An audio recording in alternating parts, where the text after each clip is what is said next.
Married, and we stayed married about 2 years, and there was a lot of drinking involved and a lot of arguing.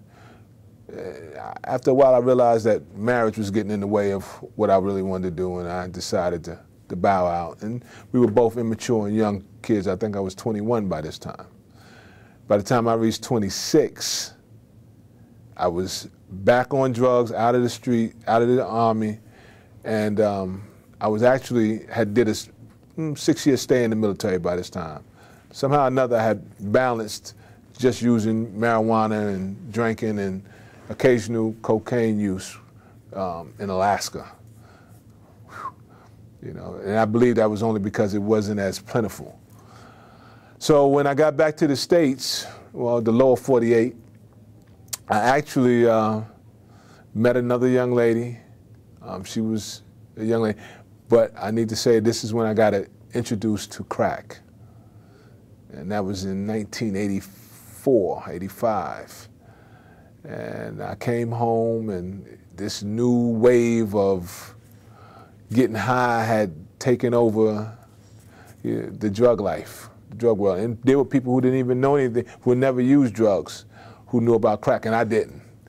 And of course, that awakened the sleeping monster inside of me, Dr. Jekyll, or excuse me, Mr. Hyde, wanted to experiment with it. And I went back to my old friends and my old buddies, and they were more than willing to introduce me and allow me to become familiar with this new drug.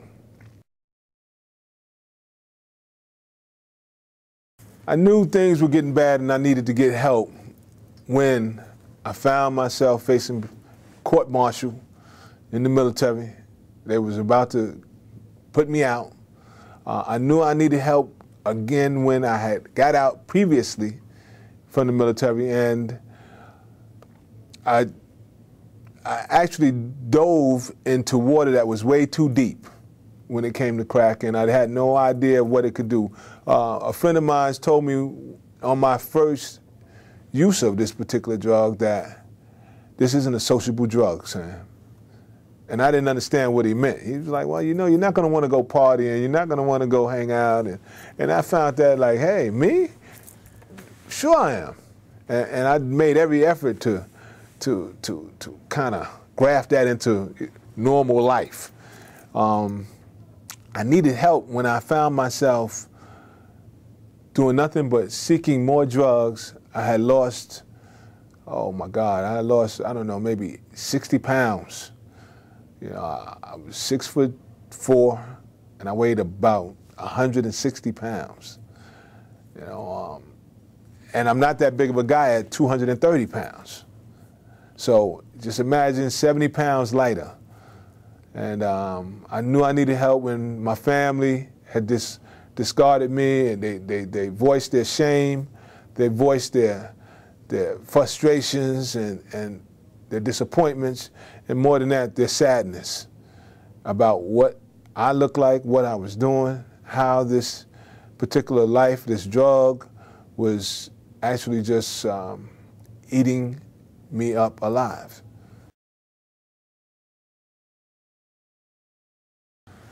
The hardest part of getting sober was, it was like breaking off a romance, a love affair with a relationship that I really didn't know how to live without. I hadn't even entertained or contemplated life without using. That was just something that I didn't even believe existed. By this particular point, I was so deep in that I thought, you know, it was not robbery for me to die like this. I thought that this is the way it was going to end. And I had come to find some acceptance for that. Actually, I remember, I think I had about maybe 30 days clean, and I remember asking myself, was I serious? Was I really serious about leaving? Because I was grieving and missing the lifestyle, the irresponsibility, the not answering to anybody, the just whatever, whatever, whatever. That was one of our favorite phrases and responses to anything, whatever, you know. And that's exactly where my life always went to, where whatever. And I guess that's where I realized that this wasn't going to be an easy journey to get clean, to stay and to stay clean.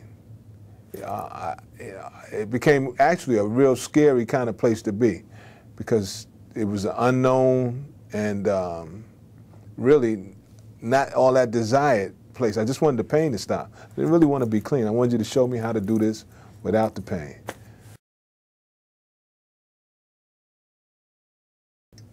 Wow. The best part of recovery,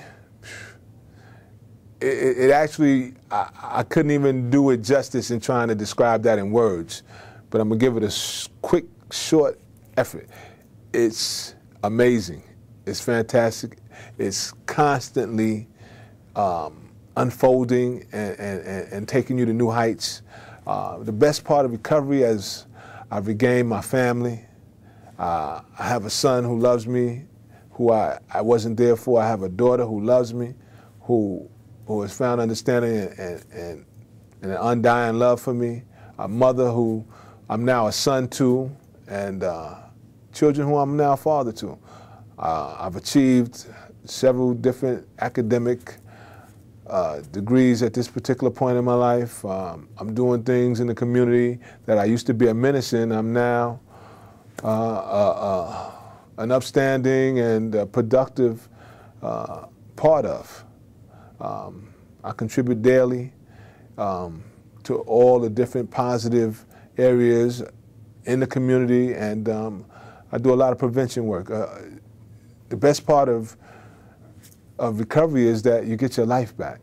You learn how to feel again. You learn how to love again, and that's one of the famous things that we say in the rooms. We're going to love you until you learn how to love yourself. And I'm in this journey, this walk, which allows me to continue to learn how to love myself and others.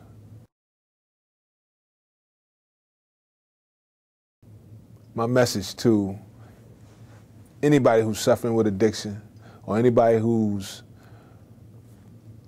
got a loved one whose life is affecting them, is what I do is I pray a lot. I stay committed to it. I have faith. It takes time. There's going to be a lot of challenges, and my message is find the people that you know who don't want anything from you, but want everything for you. So, you know, that's my message to remember that it takes work. If it's something that you really want, then you can do it. Understand that I believe in you. There are other people like myself who believe in you and who will go to all extents. Be prepared to go to the same lengths that you went to get the other part of your life, the craziness into your life. Go to those same extents to get it out and to get a better life. It's something that you have to work for, and you have to find patience and tolerance, and kind of be ready for anything. Strap in and be ready for what comes, and accept the help and the suggestions. And my message, in short, is don't quit. Stay committed to it. Don't worry about it if you fall. Get back up and wipe yourself off. It's not about how many times you fall. It's about how many times you get up and keep pushing forward. You know, it's not a thing of perfection, just progression.